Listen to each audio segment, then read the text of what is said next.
শত্রুদের অজানা অস্ত্র রয়েছে ইরানের হাতে। ইরানের একজন জ্যেষ্ঠ কর্মকর্তা বলেছেন, দেশটির কাছে এমন অস্ত্র রয়েছে যা এখন পর্যন্ত উন্মোচিত হয়নি এবং শত্রুদের কাছেও তা অজানা। গত রোববার ইরানের সশস্ত্র বাহিনীর deputy chief of staff brigadier general Mohammad Reza আস্তিয়ানি এই তথ্য জানান। হুমকি মোকাবিলায় ইরানের দক্ষতা নিয়ে এক প্রদর্শনীতে সশস্ত্র বাহিনী পরিচালিত চলমান সামরিক মহড়া সম্পর্কে এই তথ্য দেন তিনি।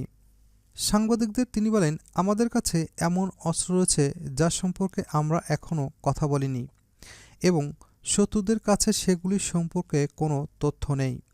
মহড়ার সময় এই অস্ত্রগুলির কিছু পরীক্ষা করা যেতে পারে।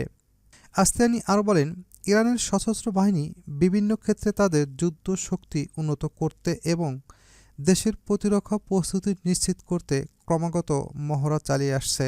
ইরান যেমন শত্রুদের গতিবিধি পর্যবেক্ষণ করে, তেমনি তারা এই অঞ্চলের উন্নয়ন এবং ইসলামিক প্রজাতন্ত্রের সামরিক মহড়াও পর্যবেক্ষণ করে। অন্যদিকে 1000 নতুন অত্যাধুনিক ড্রোন হাতে পেয়েছে ইরানের সেনাবাহিনী। ইরানের সেনাবাহিনীর উচ্চ শিক্ষিত ও অভিজাত দল বিপ্লবী রক্ষী বাহিনী IRGC 1000 নতুন ড্রোন হাতে পেয়েছে। দেশটির আধা সরকারি তাসনিম সংবাদ মাধ্যম থেকে এই তথ্য জানিয়েছে। সংবাদ মাধ্যমটি জানিয়েছে, স্থানীয় সময় সোমবার ইরানের সেনাবাহিনীর কাছে 1000 নতুন কৌশলগত ড্রোন সরবরাহ করা হয়েছে। আগামী দিনগুলোতে চিরশত্রু দখলদার ও ডোনাল্ড ট্রাম্পের নেতৃত্বাধীন নতুন মার্কিন প্রশাসনের কাছ থেকে বাড়তি চাপ মোকাবেলায় এই ড্রোনের ব্যবস্থা করা হয়েছে বলে তাসনিম জানিয়েছে।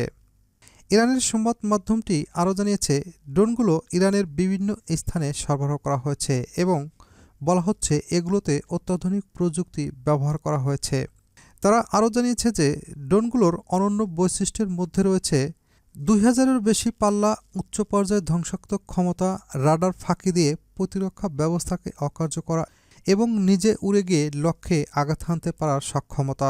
এটি শুধু IRGCর নজরদারি ও গোয়েন্দাগিরির সক্ষমতা বাড়ানো নয়, দূরবর্তী লক্ষ্যবস্তুতে ড্রোন হামলা চালানোর ক্ষেত্রেও বাড়তি সুবিধা প্রদান করবে বলে সংবাদ সংস্থাটি জানিয়েছে। উল্লেখ্য, এ মাসের শুরু থেকে 2 মাসব্যাপী সামরিক মহড়া শুরু করেছে ইরান। তারা এই মহড়ায় নতুন ড্রোন ও ক্ষেপণাস্ত্র সরবরাহ করেছে বলে ইরানের সামরিক বাহিনী জানিয়েছে। দেশটির নাতানজ এলাকায় দেশটির গুরুত্বপূর্ণ পারমাণবিক স্থাপনাকে ক্ষেপণাস্ত্র ড্রোন হামলার বিরুদ্ধে সুরক্ষিত রাখার অভিজাত ইসলামিক রেভলিউশনারি গার্ড IRGC